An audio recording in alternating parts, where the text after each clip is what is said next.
And we're back. I'm here with Kendra. Hello. I'm here with Hallie. Woo! I'm here with Sarah. Hello. David's on the ones and twos. Yeah. Let's get into it. What a weekday. Donald Trump had a busy weekend of reintroducing himself to the country during his latest campaign swing, starting with this declaration at a rally in Ohio on Saturday. Now, if I don't get elected, it's going to be a bloodbath for the whole. That's going to be the least of it. It's going to be a bloodbath for the country. That'll be the least of it. I should note, of course, that we've taken this clip out of context. Right before this moment, he took out a chainsaw and revved it up. In the speech, he also said, if this election isn't won, we won't have another election in this country. The Biden campaign responded in a statement. This is who Donald Trump is, a loser who gets beat by over 7 million votes, and then instead of appealing to a wider mainstream audience, doubles down on his threats of political violence. Trump would never sell out by going mainstream. He's a niche act with a small number of rabidly devoted fans, like Insane Clown Posse or the popcorn-flavored Jelly Bean. No good. Trump on Monday defended his remarks, writing on Truth Social, the fake news media and their Democrat partners in the destruction of our nation pretended to be shocked by my use of the word bloodbath, which he put in all caps, even though they fully understood that I was simply referring to imports allowed by crooked Joe Biden, which are killing the automobile industry. Trump continued, he's killing American cars, which have blood. The cars in Pixar's Cars have eyes, so it follows that they have blood to supply oxygen to the eyes. The cars from Cars have optic nerves that go to the engine, which is the brain. Also, it's just, Trump insinuates and vaguely asserts the possibility of violence all the time. But even in his claim that his words are being taken out of context, he refers to Democrats and the media as being in cahoots to destroy the country. Like, even when he's not using explicitly violent words, when you claim your opponents in politics don't just have a different point of view than you, but will destroy the country, you are signaling to people that those people are dangerous. And if you follow what he's saying to its logical conclusion, of course, he wants there to be political violence. Also, don't put bloodbath in all caps when you're trying to say you meant it in a chill way. Yeah, he meant bloodbath in a chill way. Yeah, you can tell because he put it in all caps. And then on Sunday, Trump said on Fox News that he would be making a decision pretty soon about whether to support a national abortion ban. New York Times piece by Maggie Haberman and others says that you have discussed with your advisors having a ban, the possibility of a ban on abortion after 16 weeks. Do you think that could be politically acceptable? So we're going to find out, and pretty soon I'm going to be making a decision. And I would like to see if we could do that at all, Howie. I would like to see if we could make both sides happy. Ah, yes, Trump with his famous deft touch, a capacity to see an issue from every angle, to put himself in the shoes of everyone from a Baptist preacher to a 16-year-old who was impregnated by her uncle and only had the courage to say anything after she began to show. He'll make both sides happy. For Trump, sex is making both sides happy in the sense that he finished. Hallie, do you like that joke? I mean, it was a well put together joke. It fills me with disgust. You know what I mean? Yeah. I'm going to laugh. Here, I'm going to laugh through the disgust. No, he's repulsive on every measure. The idea that he should be involved in anyone's intimate medical decisions is repulsive. Look, some jokes make you laugh. Some jokes make you take a shower. There's all kinds of jokes. That's comedy. Yeah, that's comedy, baby.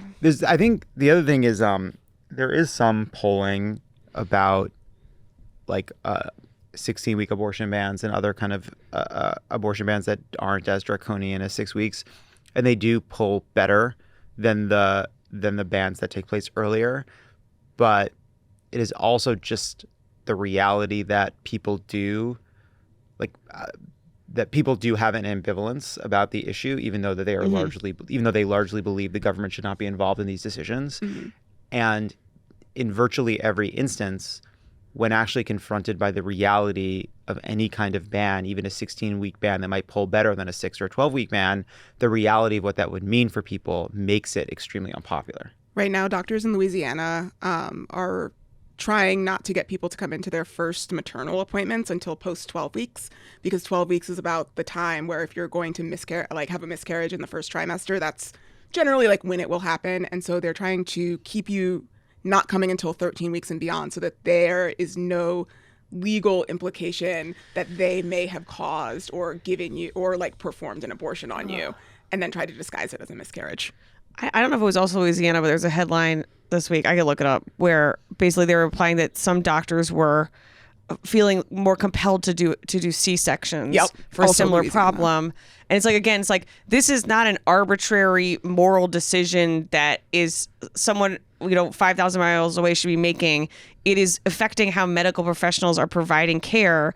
And I think a lot of the ambivalence has to come, it unfortunately comes down to like the increasing ravenous, Christian fundamentalists, who are gaining power in this country. Is the same issue with queer people, the same issue with trans people. It's like their discomfort with people having control over their bodies is just causing them to try to tighten the noose on our ability to live. And it's just like, we're talking about this like, oh, it's 16, it's 12. And in reality, the person dealing with this is in the worst possible situation every time. And we would rather punish them and punish medical providers than be willing to address our discomfort with the idea that someone might be getting an abortion in a way that we don't approve of. But it shouldn't be up to us. Like, it shouldn't be our decision. And I include myself in that. I was raised Catholic. Don't know how I feel about it if I would ever get an abortion. That has nothing to do with it. Like, that should, the idea that like my religious or personal decisions should be a part of this is insane. And then I don't know. There's no conclusion to that. It's just sort of like, it's only going to get worse. We throw out the word C-section really, really easily because it is such like a common procedure, and like normal, like 95% of the time goes very well. But it is also the most, like, in terms of birth and that whole, like, all of that process, it's the most dangerous thing you can possibly do. So to jump from whatever it's major surgery. Yeah, exactly. To jump from whatever the basic option is to C-section is insane. Yeah. Also, I feel like this discourse about number of weeks often leaves out the later you need an abortion, the more tragic that situation tends to be. That's usually a wanted baby, that there's a horrible problem. Yeah. No one is casually waiting until 18, 19 weeks to get an abortion. People want one the moment they want one. Yeah. Yeah. And it's the same issue to me. It's like, I remember getting into an argument with my Uber driver, but she was like, well, I know someone who had like 5 abortions. And it's like, that's a you problem. I don't know her. Like, what are you offering? And I think the same thing is like, queer people, like, well, if you guys would stop acting so fruity, or like same with trans people, it's like, well, if you were more of a normal version, it's like, that's never going to happen. So we all have to like, on the left at least, acknowledge that there are no weeks. For like a Mike Johnson's the world, there's no weeks. It doesn't matter. Like, we're having a conversation around the fact that, like, they don't want anyone to be able to get an abortion. Well, and the fact that even if you're someone who says, like, I agree with some of these abortions, but these ladies were getting 5 abortions, you can be uncomfortable with that. You can disagree with that. But if that woman doesn't have access, no one has access. If that was true, then that woman needs help. Like, that is a sign that the system itself is wrong, rather than this individual proves that no one should be able to get an abortion. Also, frankly, that woman's doctor will have that conversation with her because it is so invasive. So that doctor might say, hey, maybe this isn't the best idea, but that's between those two people. Right. We're creating laws based on hypotheticals rather than on people's actual lived lives. And also the same people who bring up that woman as a counterexample are the same people who want to ban contraception and ban sex ed. So, Yeah. Lovett, do you have anything you'd like to add? No, I think I'm gonna leave it up to the gals. Make us laugh. Make us laugh. Dance for us. Tell a joke. Comedy. It's a funny time. That's not how I would put it, but we're all laughing. Mm-hmm. In that same interview, Trump couldn't bring himself to blame Vladimir Putin for the death of Russian dissident Alexei Navalny. But here's the thing. The media, as you know, blame Putin. Joe Biden blames Putin. Much of the civilized world blames Putin. Do you believe Vladimir Putin has some responsibility for the death of Alexei Navalny? I don't know, but perhaps. I mean, possibly. I could say probably. I don't know. He's a young man, so statistically he'd be alive for a long time. Right? If you go by the insurance numbers, he'd be alive for another 40 years. So something happened that was unusual. Then Trump whipped out his magnifying glass and resumed his other ongoing investigation, the death of JFK. Said Trump, look at this, in the head area. Statistically, heads almost never do that on the road. Gotta leave this man's skull alone. It's been weeks since we made a skull joke. joke. We cut the last one. We cut the last one. I just did it for fun at the live show, but none of you people got to hear it because it was considered too risque for the woke, crooked crowd. When Fox News host Howard Kurtz pressed Trump on Navalny having survived poisoning by a nerve agent, Trump said this. Well, obviously, he survived a poisoning attempt by the Kremlin and barely lived, went back, got jailed, and then suddenly he keels over. They don't release the body. I mean, how could anything like that happen without Putin and high-ranking Kremlin officials sanctioning it? Well, I don't know. You certainly can't say for sure, but certainly that would look like something very bad happened, right? I think we can agree on that. I think so. This is the Fox News version of a hard-hitting question, a single follow-up that boils down to, my liege, would you care for one more chance to clean this up and make sense? On Monday, Trump's lawyers told a New York appeals court that he was unable to secure a bond to cover the $464 million judgment against him in his New York civil fraud case. Wrote Trump's lawyers, our client has also been unable to forge an emotional bond of any kind, which is neither here nor there, but just to give you the full picture. About 30 companies have refused to issue a bond because they won't accept real estate as collateral, and real estate is what accounts for most of Trump's wealth. Real estate and suits that have enough room in the dumper for an adult diaper. But he's not using that space yet. He's just investing in it for the future. And that, my friends, is real estate. Wrote one of the companies, we don't accept buildings as a matter of policy. And also, these particular buildings are tacky as hell. Real uggos as far as buildings go. The bond is due to be posted in a week, but Trump asked the appeals court to delay requiring the bond to prevent the state from seizing his assets. And we'd hate to see that, said a judge who loved the movie Past Lives and met Rachel Maddow once at the 92nd Street Y. On Monday, the U.S. Supreme Court heard arguments as to whether the government's efforts to persuade social media companies to remove misinformation was a violation of the First Amendment rights of those who posted the nonsense. And they have a watertight case, because the federal government put pressure on these platforms by threatening to lock non-compliant executives in a soundproof room with Commander Biden. Oh, wait, I'm sorry. I misread that. It says here, government officials sent polite emails. At the center of the case are posts about the 2020 election, the COVID vaccine, and you guessed it, Hunter Biden's laptop. Good luck trying to shadow ban anything Hunter Biden related. MTG is walking around everywhere with a blown up picture of his hog. I'm calling it his hog. I've done that in repeated episodes. I don't know why. That's a great euphemism. I think it's funny. Bring it back. Bring back hog. Also, some people just have hogs. You know, some people. Lazarus, when you're right, you're right. Like the pigs.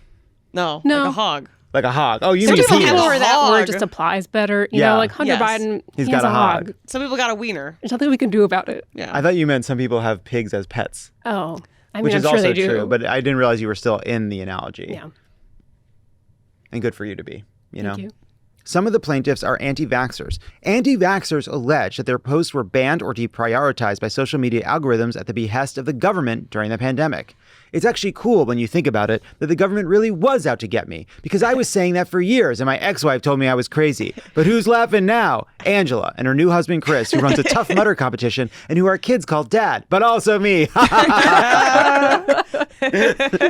The case was kicked up to the Supreme Court following a ruling last September by the wacky right-wing Fifth U.S. Circuit, which barred officials from the White House, the CDC, the Surgeon General's office, and the FBI from even contacting social media companies. In response, the Biden administration pointed out that persuasion, informing the public, that's part of the president's job. For example, in one email, the White House flagged an RFK Jr. tweet that tied the death of baseball great Hank Aaron to being vaccinated against COVID. There is no evidence that Hank Aaron's 2021 death had anything to do with the vaccine. I don't know, though.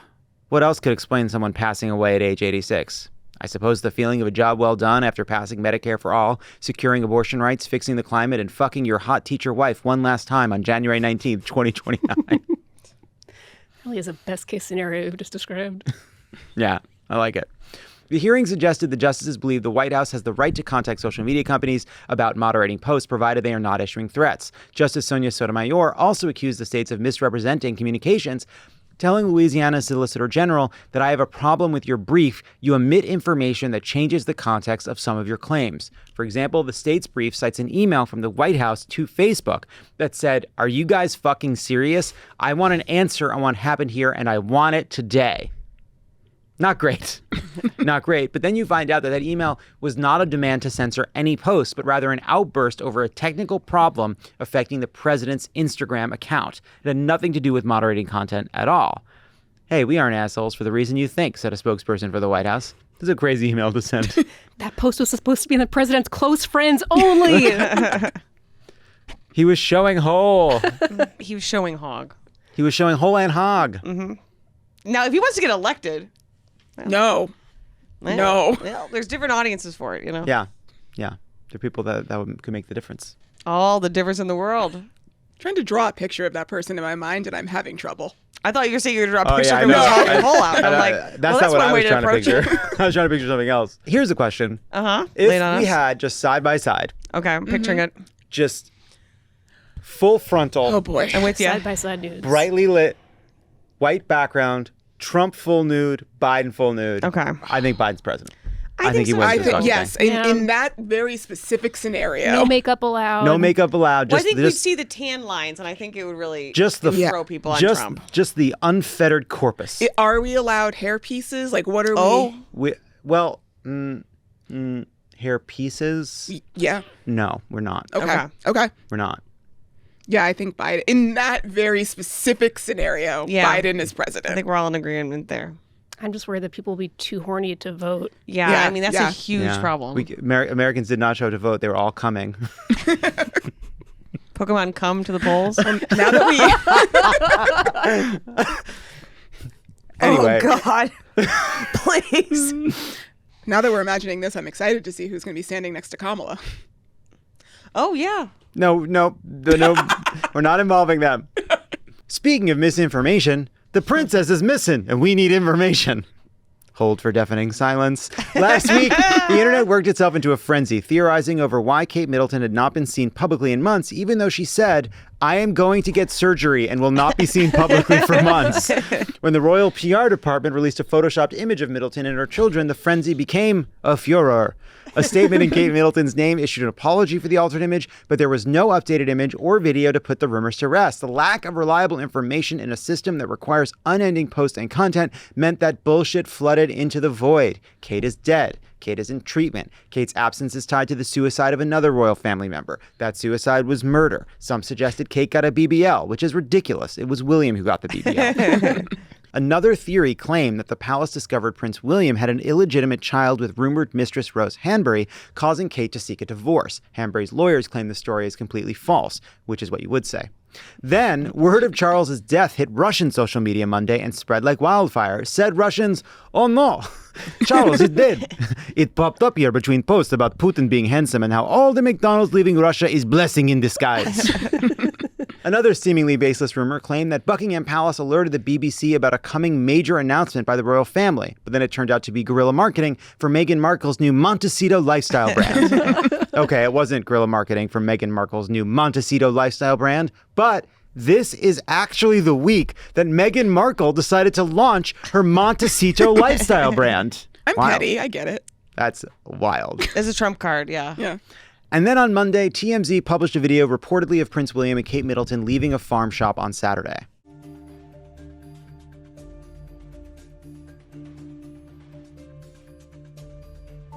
Some have disputed that the video is recent, since lip readers tell us Kate Middleton is chatting about how 9/11 hasn't happened yet. Do you think it's her? I think it's her. I think this is all bullshit. I don't, but I think it's because I've been driven insane by having to write this segment and be like, wait a minute. It goes all the way down. I think that the people who are claiming that this video, that they can tell specifically from this video that this is her and she's fine, are as crazy as the people who are claiming she's dead. Oh. Wow, I don't. Only because this video tells us nothing. The video's insane. It's very far away. That's all. And I'm not saying it's not real. I'm saying that if you're saying you can tell from this video that is that woman, that also is crazy, because this video, you can't see anything. My money's still on she's dead. I thought this lady never went outside in leggings, but Kendra said she does. So I'm She's back to square one. what I'll say, she's very well known for her like sporty looks. She will constantly get dressed if she's going to like an event that calls for that. What I will say is I've never seen her in trainers. It's almost always a hiking boot. And thank you for saying trainers so that the British people understand. Yes. Yeah. Well, yeah, right. We'd call it soccer. If she was, you know. Right. Yeah, I mean, I continue to believe that everyone is crazy and that this is a person who didn't want to be on camera, and the people who were monitoring how bad things had gotten and whose job it is to help manage the image are the people who cared. She was not, in this instance, one of those people. And I do believe being shot from far away, where she doesn't have to feel as exposed because maybe she doesn't feel herself for whatever personal reason, which none of us have been privy to, which is which is fine, is kind of the compromise in why we got this video. And the need for an answer quickly is not important. It is only important in the internet, which is not important. Alien doppelganger. I'm going to leave it there. Well, have you heard about the doppelganger? I believe her name is Agan. Oh, I don't know We had this to yet. Google that yet. A new player has entered. What is that? Has entered the villa. I do think it rocks. Like, they could have just produced nothing of her, stayed silent, Yes. kept to their plan. But to keep releasing a Photoshop photo, a grainy video, just they have to know what they're doing. Yeah. Yeah, but I do think, like, if the Photoshop had been better, if it had been a more like successful execution of a Photoshop and then it was uncovered, I would be more willing to believe that there is a genuine kind of darker, more interesting secret here. But the fact that it was so ham-fisted, so quickly done, tells me that it is bumbling and not malicious. Like, it really does seem like, here's an old photo. We're not going to claim it's new, but I just made it look different and let's get it out there. Whoever got it from whoever just posted it. Nobody really looked at it very closely. This wasn't like a cabal doing excellent cabal work here. I don't know, but the British are sort of known for being bumbling and malicious. I think we just got to keep that in mind. Historically. True. That's a good point. That's a good point. That's why they're no more dodos. Yeah. My favorite sort of spin-off from this on TikTok now is that as people are discovering who Rose Hanbury is, there have been more pictures and stuff posted of whatever manor, house, whatever they have. And so now people on, I don't know if it's Chinese Americans or people in China on TikTok are pointing things out, being like, hey, that's ours. Oh, my God. Because of all the stuff that's been looted. So now they're starting to find more stuff that technically belongs to them. Wow. Finders keepers. That's what I say. Just kidding. Duly noted. Just Jon kidding. Lovett, quote, finders keepers. I mean, he does have the Elgin marbles at his house, so. Yeah. You're going to be the headline on Nobody Cares News. Yeah. Elgin? I don't know. I think Elgin. Here's the thing. I don't care how many letters they send me. The Kremlin's not getting those Romanov bones back. Those are my Romanov bones. Romanov bones and when you all go of to Vanessa bed. Hudgens' mail. Yeah. Finders keepers, Vanessa Hudgens. My sister's keeping that tankini. Speaking of grainy videos featuring crisis actors, members of the climate activist group Extinction Rebellion interrupted a performance of Henrik Ibsen's An Enemy of the People, starring Jeremy Strong and Michael Imperioli last week.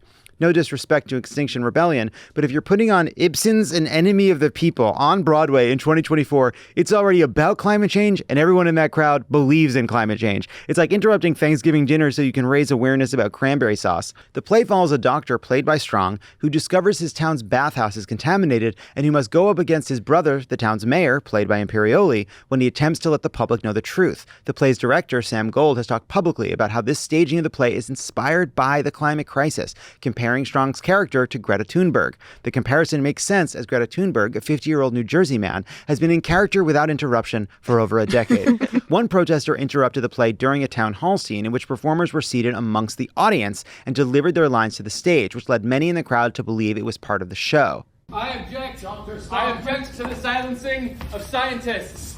And I agree that Michael Imperioli's decades-long campaign of harassment and intimidation against the scientific community on behalf of BP and Monsanto has not received nearly enough attention.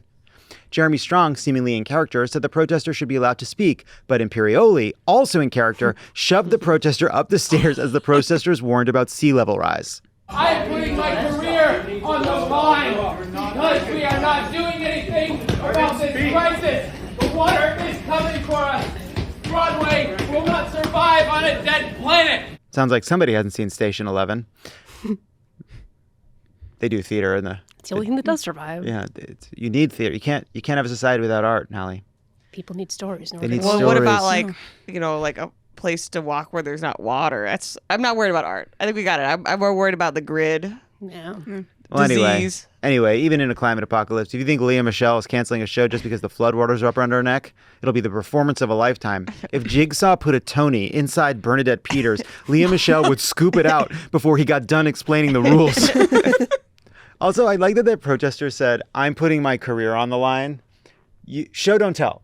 You can't say during your protest that you're putting your career on the line, because that's a little too much about you, I think. Mm-hmm. You know what I mean? This is all going to be funny in 20 years.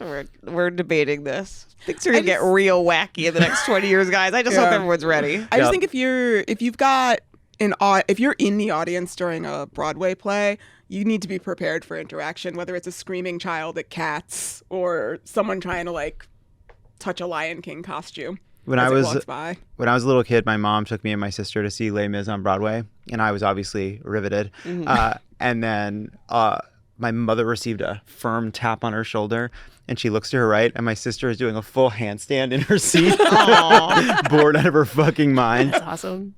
Remember when someone pooped at that play that Hillary Clinton was at? Yeah. Oh, yeah. Yeah, but then it turned out it wasn't directed. It was just an old person who couldn't make it. Oh, It I was forgot sad. about that part. Shout out to that old person. If only it had been some sort of climate protest. Pivot and say it was. Could I mentioned this to you guys before we recorded, but I did have my most neo-leb shill reaction to this. Yes, we saw. Which was just that I appreciate, given the state of the emergency, the idea that plays shouldn't, like the interruption of a play, like maybe there should be no place of comfort. Maybe this is so serious that if all moments should be moments where we're directed back towards this because we're clearly not doing enough. And then at the same time, I genuinely believe that in terms of the next several years on the planet of Earth, the single most important decision, the single biggest hinge point as to whether or not we do more or less on climate change is whether or not we reelect Joe Biden. It is the difference between a president that believes in the Paris Climate Accord, passes the biggest climate legislation in history, and someone who will do the bidding of the oil companies and who thinks windmills cause cancer and believes climate change is a hoax. And it may not be, Biden may not be cool, and he may not be beloved, and he may be outraging people for very, very legitimate reasons on a whole host of grounds. But the most important thing anyone, anywhere in this country can do over the next 6 months is make sure that we reelect Joe Biden no matter what, no matter our concerns. But I don't feel like that is carrying through certainly not in the discourse on the left about what this election is all about. And that's why we need side-by-side fluorescent lit nudes. Fully of both of these fucking men. lit, bright, It can't hurt. no shadows. It can't hurt at this point. I want uplights, I want downlights. These are blown out fucking bodies. And also, if we could stop sending money over to Israel right now. To me, it's Sure. like, we want Great. people to the left. I think I know exactly what he needs to do. Listen, I get it. I'm there. Speaking of performers, this is just for those listening at home. We're not even gonna fix it. Imagine the Leah Michelle joke just happened. All right, everybody have that in your mind. Speaking of performers who would die or kill for us, on Saturday, Tom Cruise was spotted with a film crew as he climbed the Hollywood sign. It's always fun to see one of show business. How did I miss this? Oh my God, Kendra. Sorry. It's always fun to see one of showbiz's oldest, most iconic landmarks climbing on something. Wait, what is he doing? It's for his next He's film. being a star. I mean, yes, obviously. I'm never taking that away from him. It's for his next film, Tiny Tiny King Kong. Little Tiny King Kong. He looks great. I mean, he looks phenomenal. He looks great. Yeah, The hair, anytime any man who's doing the ab show is so fucking psyched about where he got his abs to before this picture was taken. Yeah. Also, like the Lifton ab pic, it's like it's the mission accomplished. Yeah. You of- did finally. of pics. The face has settled. The hair is back. The hair It's looks great. Giving Mission Impossible 2. I'm like happy with where we are now. I've said it before. I'd say it again. If Scientology turns you into this, sign me up. Yeah. I did think it was funny. The story I saw about this, the headline was like, Tom Cruise spotted atop Hollywood sign. He's on the second rung of that W. Well, he made it kept going. That's He made it kept barely going. I can't call our- that a top. He's our greatest export and our last movie star. What if it's a new AMC ad? Yes, please. Please. That would be so fun. Or if it's for Regal. Oh. Well, remember, I mean, it's giving see you at the movies. Yeah. Can't wait to see him there. I'm excited. This is, especially since Mission Impossible was pushed back another year. I What? need that. Yeah, you know, it's not coming out this year. It's Oh, coming out that's a next year. bummer. That's a bummer. Yeah. We're not going to find out what happens to the AI. And Oh, we kind of wow. need to know for our own sake. Any final thoughts? My favorite actor. I love him. Me too. He's great. We'd have to get a nude 360. You know what I mean? It can't just be the front. Yeah. Oh, you gotta wow, be I able didn't even think about that. to turn a little slider in a computer and it turns him around. Yeah, like when you're looking at a car. Yeah. You got a 3D full rotation, just like when you're building a character in a video game. That's the you know? future, baby. Then we could finally have the election we deserve. Yeah. Before we go, Love It or Leave It is going back on tour. We will head it all over the country to cities like Austin, D.C., Asheville, Madison, Pittsburgh, Boston. Did I miss any? Charlotte. Charlotte, and other cities, probably. Probably. To see the dates and where we're headed, go to crooked.com/events. Some of these shows are pretty close to sold out, but some of them aren't. And you won't know till you check. Come say hi. And that's our show. I want to thank Kendra, Hallie, Hogs, Sarah. You're welcome. David on the ones and twos. See you sluts on Saturday. Bye. Bye.